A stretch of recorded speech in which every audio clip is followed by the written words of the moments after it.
It started with a casual comment, something I thought was harmless. We were sitting among friends, the air thick with laughter and shared secrets. Then he leaned back, a sly smile on his face, and said, "You know, the family's been talking about you for months. They think you're a lost cause." His words hit me like a punch to the gut. I felt the floor shift beneath me. Humiliated, betrayed. All those nights I fought to keep my dignity shattered in an instant. That moment scarred me deeply. My own closest friend, the one I trusted, he'd revealed my darkest struggle, my relapse, as if it was some kind of victory for him. I wanted to disappear. Instead, I made a choice. I would not be defined by their whispers, by their judgments. I'd prove them wrong. I left that night not broken but burning with a resolve I'd never known before.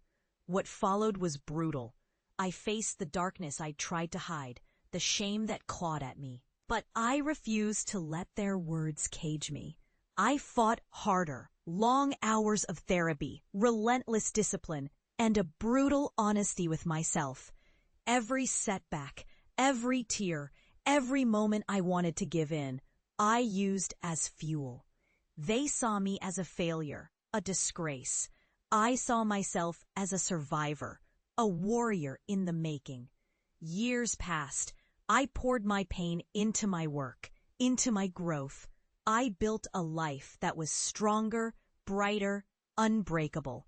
Success didn't come overnight, but it came. And with each step forward, I shed the weight of their accusations. I became someone they couldn't recognize, more confident, more focused, unstoppable. The whispers of lost cause faded into echoes, drowned out by the roar of my own determination. Then, one day, I returned, not to seek revenge, but to claim my rightful place. I walked into that room where they gathered, older, wiser, transformed. I looked into their eyes, those familiar faces filled with doubt. I had risen beyond their petty labels, beyond their misguided judgments. I was no longer the girl they thought could fail. I was proof that even the deepest wounds can forge a fierce, unbreakable strength. I spoke softly, but my words carried the weight of my journey.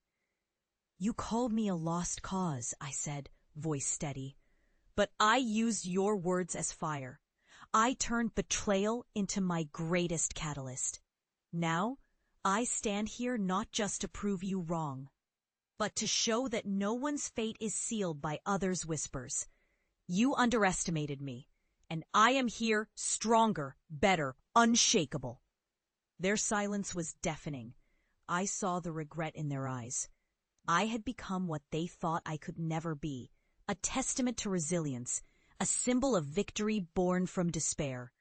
This was my revenge, not in anger, but in silence, by simply rising. I became unstoppable because I refused to be broken. Their betrayal was the spark.